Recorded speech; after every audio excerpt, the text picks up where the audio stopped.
Kolar gold fields chapter 2 April 14న విడుదలై ప్రపంచవ్యాప్తంగా విజయ భేరి మోగిస్తోంది. బాలీవుడ్ లో కళ్లు చెదిరే కలెక్షన్లతో దూసుకుపోతూ స్ట్రైట్ మూవీస్ కి షాక్ ఇస్తోంది. ప్రశాంత్ నీల్ దర్శక ప్రతిభకు జేజేలు పలికారు ఉత్తర భారత సినీ ప్రియులు.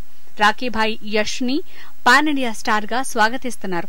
రిలీజ్ అయిన 5 రోజుల్లోనే 220 కోట్లు కలెక్ట్ చేసి ఔరా అనిపిస్తోంది KGF 2. దీనికంటే ముందు రిలీజ్ అయిన RRR కి 220 కోట్లు కలెక్ట్ చేయడానికి 10 రోజుల సమయం కావాల్సి వచ్చింది. KGF 2 వసూళ్ల ట్రెండ్స్ ని గమనిస్తే లాంగ్ రన్ లో అవలీలగా 400 కోట్లను రాబట్టేలా ఉంది. బాలీవుడ్ లో హెవీ కలెక్షన్ సాధిస్తోన్న దక్షిణాది చిత్రంగా KGF 2 రికార్డులు సృష్టిస్తోంది. సినిమా నిర్మాణానికి అయిన ఖర్చు కంటే సుమారు 4 రెట్లు కలెక్షన్స్ ని ఒక్క బాలీవుడ్ లోనే సాధించేలా ఉంది.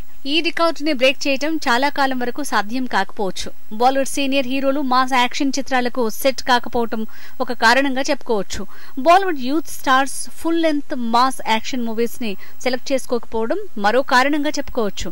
ఈ అంశాలన్నీ బాగా కలిసొచ్చి బాలీవుడ్ లో బాక్స్ ఆఫీస్ ని బద్దలు కొడుతుంది KGF చాప్టర్ 2.